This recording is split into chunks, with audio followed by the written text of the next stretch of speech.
Bonjour. Donc, la séance, la deuxième séance va toucher trois thèmes. Donc, le premier thème, c'est le système d'information régional sur l'environnement, qui sera présenté par Madame Boros Saïda, responsable de base de données environnementales qui relève de l'Observatoire national sur l'environnement. Le deuxième thème, c'est le système d'information délégation qui sera présenté par M. Abdel Bachir.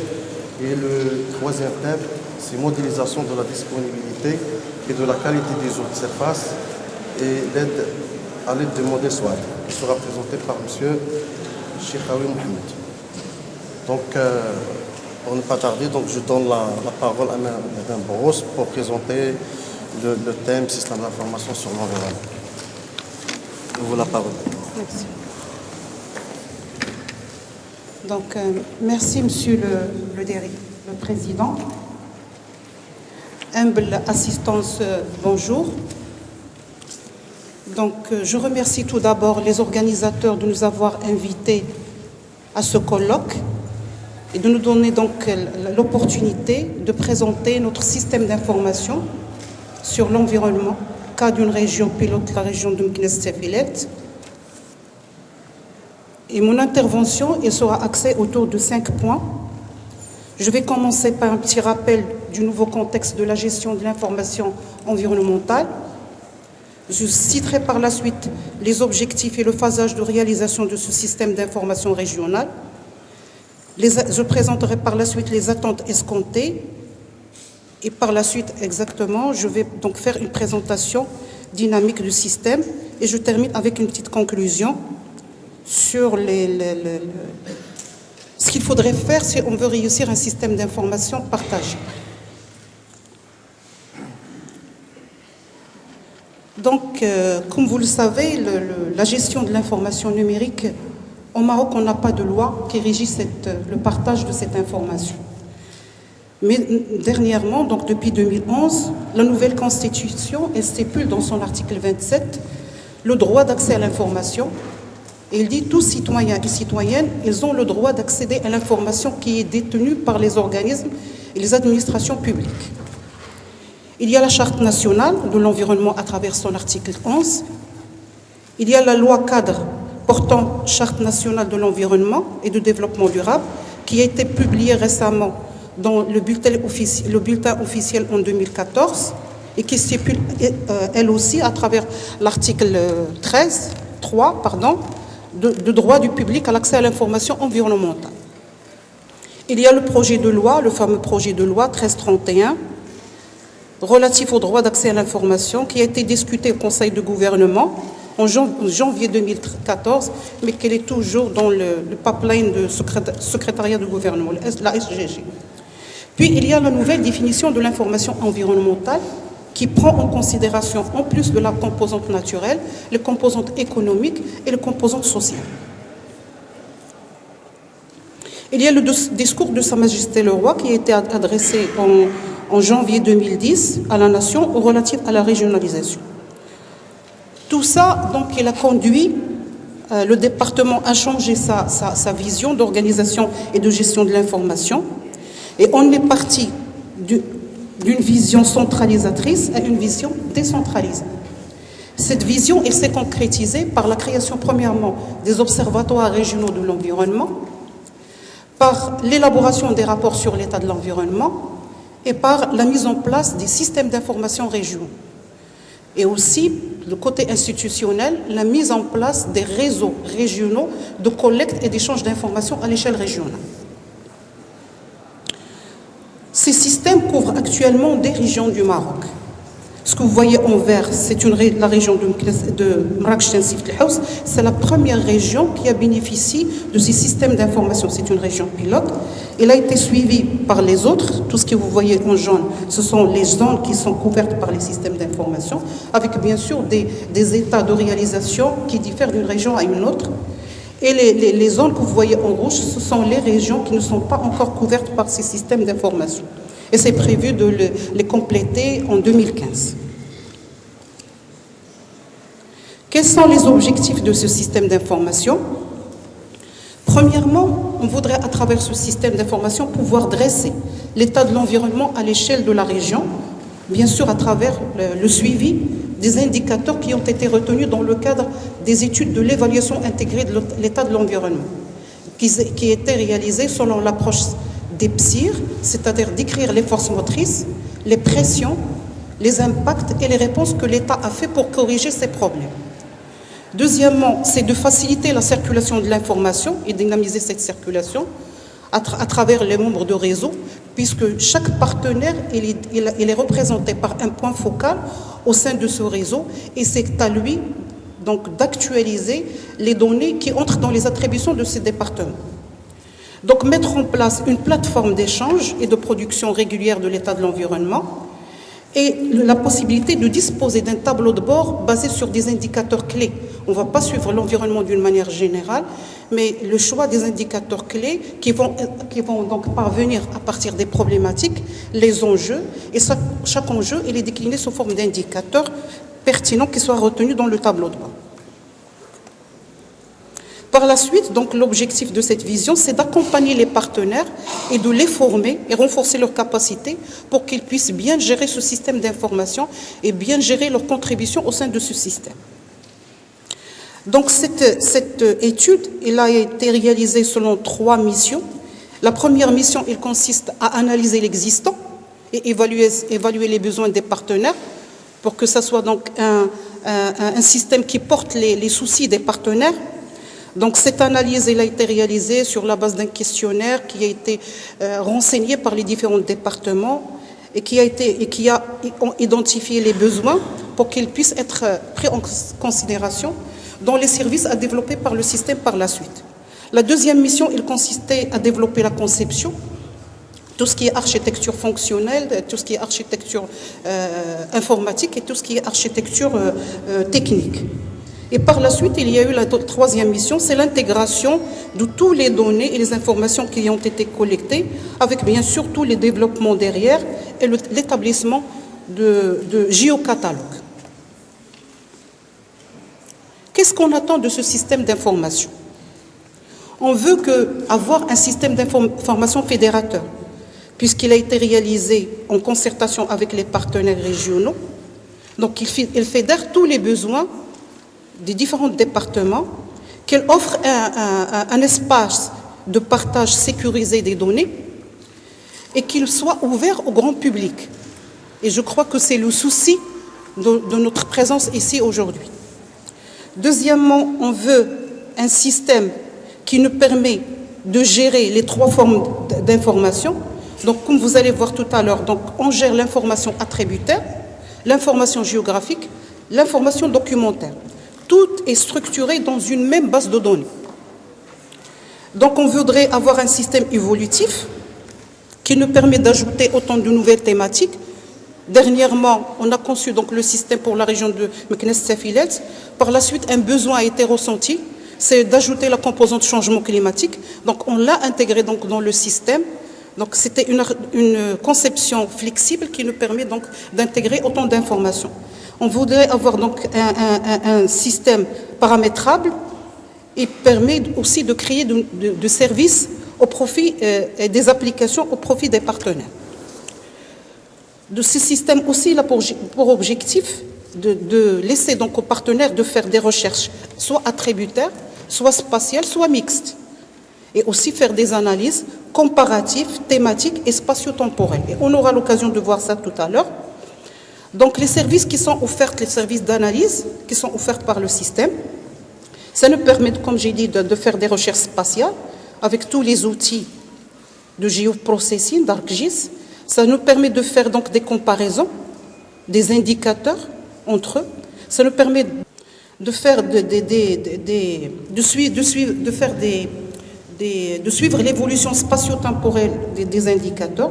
Ça nous permet aussi de faire des recherches thématiques et aussi des recherches, comme j'ai dit, tabulaires. Donc maintenant, je vais passer à une présentation succincte du contenu du système. Le système, il contient un portail, un géocatalogue, une partie d'administration et un géoportail. Pour le portail, donc voilà la page d'accueil de ce portail, comme vous pouvez le voir. Donc, c'est un portail donc avec une page d'accueil, bien sûr, une présentation de la région, une présentation de l'observatoire, puisque c'est l'entité administrative qui est chargée de la gestion et la maintenance de ces systèmes d'information régionaux. L'observatoire, donc, il a une mission, premièrement, de collecte, d'analyse, de traitement et de diffusion de l'information. Et je crois que l'outil système d'information, ça va donc contribuer à remplir donc ces 3 missions. Il y a une partie qui est dédiée pour tout ce qui est gestion des indicateurs, qui dit indicateurs et données. Bien sûr, la donnée, c'est une compilation, l'indicateur, c'est une compilation de données. On pourrait, à travers ce portail web, gérer aussi, à travers, bien sûr, des interfaces, les partenaires, les droits d'accès, les profils, etc. On peut gérer aussi la documentation liée aux thématiques environnement. Et bien sûr, il y a donc la fameuse composante qui est la cartographie, qui va nous permettre donc de faire des analyses thématiques, des recherches croisées, et éditer même notre carte et la personnaliser si on veut. Pour la partie données et indicateurs, donc nous avons dans le cadre de rapport sur l'état de l'environnement et l'évaluation de l'état de l'environnement, classifié nos indicateurs par domaine. Donc il y a 4 domaines, il y a tout ce qui est environnement économique, espace et territoire, environnement naturel et environnement socio-économique. Cette classification elle émane d'un benchmark international qu'on a réalisé à travers bien sûr tout ce qui est indicateur des Nations Unies, tout ce qui est indicateur de l'OCDE, etc. Et en travaillant, en adaptant ces indicateurs aux spécificités de la région. Donc ces domaines, ils ont été donc définis en partenariat participatif avec les utilisateurs futurs du système. Chaque domaine, il est éclaté sous forme de thème, et chaque thème, il est éclaté sous forme de sous-thème, et chaque sous-thème, il est éclaté sous forme d'indicateurs et données. Voilà la fiche indicateur. Donc, il suffit de faire une recherche par mots-clés. Vous faites par exemple charge, et vous avez tous les indicateurs dont figure donc le mot charge, avec bien sûr le titre de l'indicateur correspondant, la couche ou la portée géographique à qui il appartient, l'unité de calcul, la périodicité, et vous pouvez même voir la valeur de cet indicateur sur une durée de 10 ans. Par exemple, ici, on entre dans l'environnement socio-économique, le thème population, sous-thème activité emploi, voilà la liste des indicateurs. Donc, on a qui sont par portée et par catégorie, comme j'ai dit tout à l'heure, c'est l'approche d'EPSIR. Est-ce que c'est un indicateur de pression, d'état de réponse ou d'impact? Et puis, vous avez la fiche indicateur. Chaque indicateur, c'est un résumé de la fiche indicateur. Pour chaque indicateur, on peut avoir sa définition, sa formule de calcul, sa périodicité, l'unité et l'organisme qui le produit. Tout ça, c'est accessible à travers le portail régional. Et les données qui sont là, ce sont des données officielles qui ont été transmises par les départements concernés. Pour la partie confidentialité et partie privée, donc les indicateurs qui sont jugés confidentiels, ils n'apparaissent pas pour le public. Donc on peut faire un filtre, donc choisir un indicateur soit par mot-clé, soit par catégorie d'EPSIR, soit par type d'étendue, soit par organisme. Donc on a un filtre qui nous permet donc de faciliter cette recherche. Donc là, c'est la fiche indicateur. Comment elle est renseignée? Donc vous avez la fiche de l'indicateur, vous avez donc les valeurs de l'indicateur. Vous pouvez représenter ces valeurs soit par des graphes, soit par des camemberts, comme vous pouvez avoir la portée géographique de cet indicateur. Donc représentation tabulaire, représentation graphique, représentation camembert, et puis représentation cartographique. Et là, vous pouvez donc choisir donc, dans la bibliothèque ou la galerie des fonds web, vous pouvez tout, comme ça a été présenté par mon collègue, choisir soit l'imagerie satellitaire, soit la carte topo, et vous pouvez imprimer. Vous pouvez même parfois parfois, c'est toujours. Donc, travaillez la légende, c'est-à-dire revoir donc la classification et travailler votre légende pour pouvoir imprimer le résultat de votre requête. Voilà le résultat de l'impression. Et vous pouvez bien sûr exporter donc l'information. Pour la partie documentaire, vous pouvez donc chaque indicateur, là où l'indicateur il dispose d'un document, il est lié à cet indicateur. Donc vous avez la fiche indicateur avec tous les descriptifs et plus de détails dans le fichier qui est associé à l'indicateur. Donc on peut faire des comparaisons entre indicateurs, par exemple coupler la population avec la charge polluante. On peut, dans la partie documentaire, faire la recherche de documents, soit par article, soit par environnement, par exemple la classification que j'ai donnée tout à l'heure, c'est-à-dire par domaine, thème et sous-thème, comme on peut appliquer des filtres, c'est-à-dire par auteur, bibliographie, par éditeur, par année d'édition, ou par organisme qui a élaboré le document. Là, c'est l'interface pour la gestion des partenaires. Donc, c'est là où il y a les droits d'accès, les habilités de chaque partenaire, avec bien sûr la liste des indicateurs et données dont il a la main de porter les modifications au sein de portail. Là, c'est le géoportail. Donc, c'est un géoportail qui contient, donc, c'est la page d'accueil.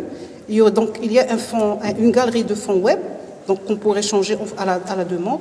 On pourrait accéder aux données. On pourrait donc par la suite faire des analyses thématiques. On peut faire de la recherche croisée. On peut développer même notre propre application, comme on peut faire des impressions et des extractions des données à partir du système vers votre système si vous êtes un partenaire qui a l'habilité, ou bien si la donnée elle est jugée publique, elle peut être accessible pour tout le monde. Donc là, le géoportail, on a toutes les couches qui sont disponibles dans le système d'information, qui sont représentées par thème. Et chaque thème, il peut contenir une couche ou bien plusieurs. Par exemple, le milieu naturel, il contient 7, le sol 2, le transport 2, etc. Par exemple, pour les risques naturels, donc voilà les couches qui existent au niveau du système. Comme on peut personnaliser une couche, c'est-à-dire développer des couches, développer des répertoires de thèmes à partir des couches qui sont disponibles dans le système. C'est le cas. Et on peut même partager ces couches qui sont développées par les partenaires, les partager entre le partenaire qui a développé la requête et l'observatoire au niveau régional.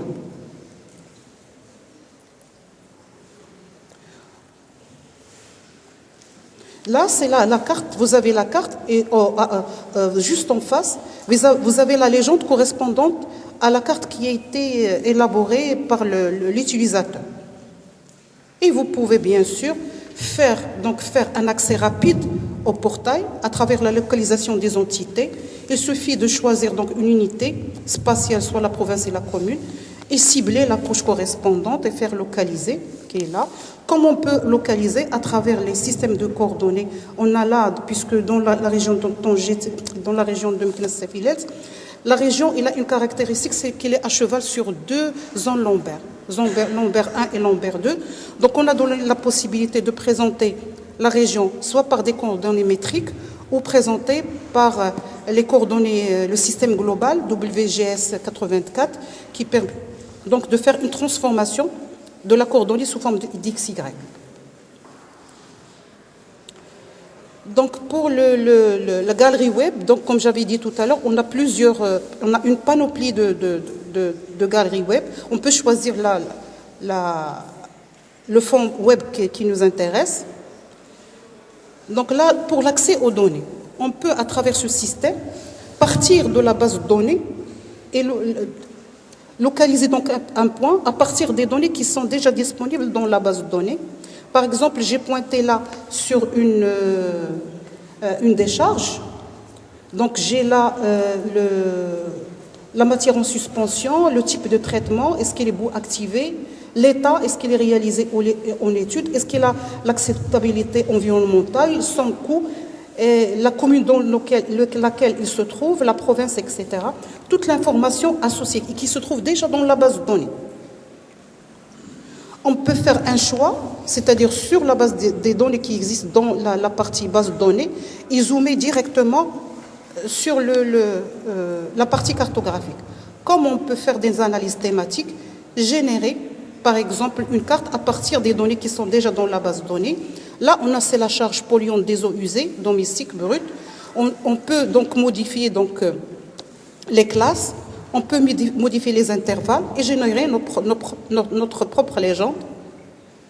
Donc voilà la carte qui a été donc élaborée à partir des données de la base de données. Et là, on a la situation en 2003 de la charge polluante des eaux usées brutes, c'est-à-dire les trois paramètres, DBO5, DCO, la matière en suspension. Et puis, voilà la même carte, 10 ans après, au moins, 2009, vous voyez que Meknes, elle est passée du vert au rouge, et ça montre donc la charge polluante qui est dans un accroissement progressif. Comme on peut faire bien sûr des zooms et faire des extractions, des recherches croisées, on associe donc les données alphanumériques aux données cartographiques et extraire le résultat.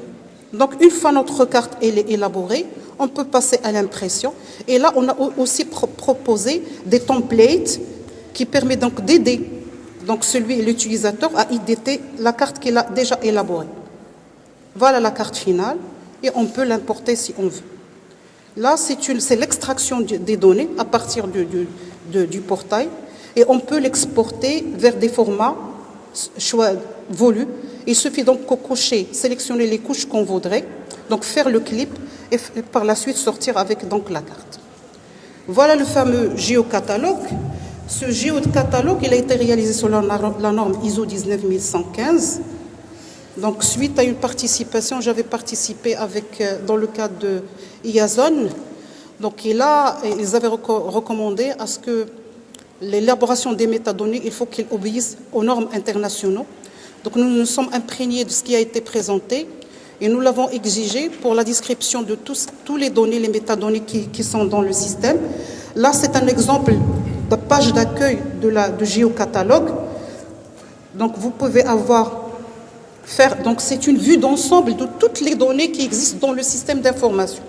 Donc vous pouvez donc avoir une idée sur les données qui sont récemment intégrées.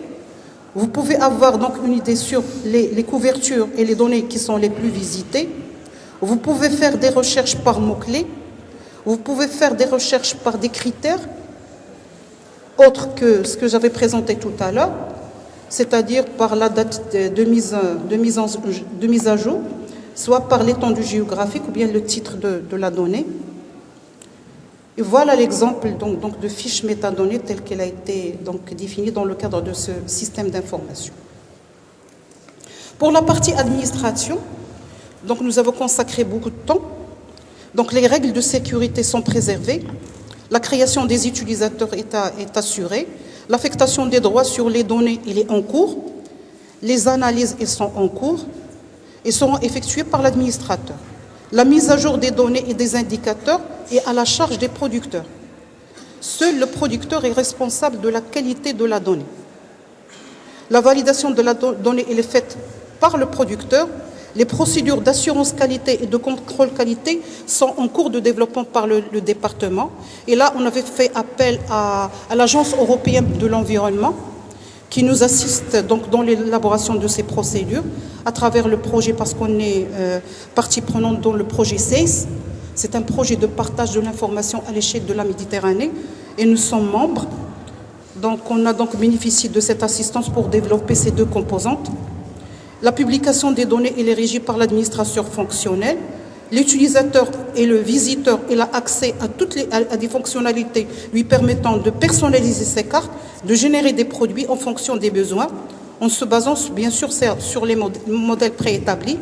Toute modification effectuée par l'administrateur elle est automatiquement visible sur le système. Un partenaire peut télécharger la donnée cartographique brute en fonction de ses droits. et le système dispose d'un agent d'alerte permettant de savoir les indicateurs nouvellement mis à jour. La même approche elle a été appliquée dans d'autres régions. Donc voilà la région de Marrakech et Sifet El Haouz. Et j'étais vraiment étonnée hier de voir la quantité d'informations qui a été élaborée par l'école Hassaniya.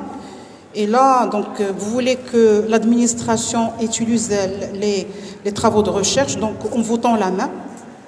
Vous êtes la bienvenue. Il y a le système d'information régionale sur l'environnement au niveau de la région de Marrakech et Sifet El Haouz, qui a d'ailleurs fait l'objet d'une présentation devant le Wali il n'y a même pas un mois, devant le Wali le conseil régional, et avec la participation d'à peu près plus que 200 participants qui représentent les instituts de recherche, les ONG, le public, le privé et aussi la coopération internationale. Ils ont beaucoup apprécié cet outil, donc, parce qu'il répond à ce qu'on veut, c'est mettre à la disposition de ces informations au profit d'eux. Donc ça serait l'occasion de présenter vos données, ça serait l'occasion de présenter vos documents, et ce sera donc une valorisation aussi bien pour nous que pour les travaux de recherche. Donc c'est de la même manière, vous pouvez donc cliquer. Là, c'est un exemple de tableau de bord. Donc ça permet donc de générer à partir des indicateurs et données retenues, gérer une carte, développer un camembert, développer donc un histogramme et donner la possibilité aux décideurs de voir l'évolution ou la régression des indicateurs qui sont disponibles dans le système d'information. Là, c'est une sortie, première sortie du contenu du système d'information, c'est l'atlas environnemental. Et voilà les cartes qu'on a pu générer, bien sûr, à travers donc, ce système d'information.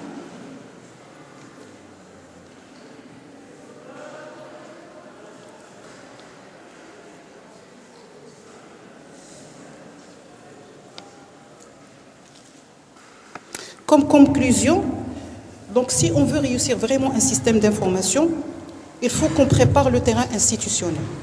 Il faudrait qu'il y ait une bonne gouvernance. Et nous considérons que c'est la clé majeure de la réussite de tout système d'information. Donc ce terrain institutionnel, au niveau de ce système d'information, on a commencé donc premièrement par l'instauration de réseaux régionaux de collecte d'informations, la désignation des points focaux. On les a dotés des mots de passe et des logging pour accéder donc à ce système et alimenter et actualiser bien sûr leurs données. Et au cours de la deuxième réunion de CO, c'est le conseil d'évaluation et d'orientation qui a eu lieu à Marrakech, on a signé une convention tripartite entre la wilaya, le conseil régional et le département de l'environnement avec un engagement financier de chacun. Donc si vous voulez, je peux vous envoyer donc, le modèle de convention qui a été signé entre ces trois parties, sachant que cette convention cadre, donc, elle sera par la suite, il n'est pas fermée, elle sera donc ouverte aux autres partenaires s'ils sont prêts à adhérer à cet exercice. Donc il faut qu'on développe une vision claire de la gestion de la base de données, sachant que la responsabilité de l'actualisation et de la validation de la qualité de la donnée reste de ressort de l'administration producteur des données qui sont gérées. Il faudrait aussi qu'il y ait une hiérarchisation des données, une proposition concernant le niveau de détail. Qu'est-ce qu'on veut dans ce système d'information régionale? Est-ce qu'on veut descendre au niveau de la commune? Est-ce qu'on veut descendre à un niveau plus bas? Mais dans ce cas, il faut qu'on prenne en charge, si on prend cette décision, de fournir cette information. Il ne faut pas qu'on choisisse la commune alors qu'on n'a pas l'information sur la commune. Il faut donc qu'on y ait...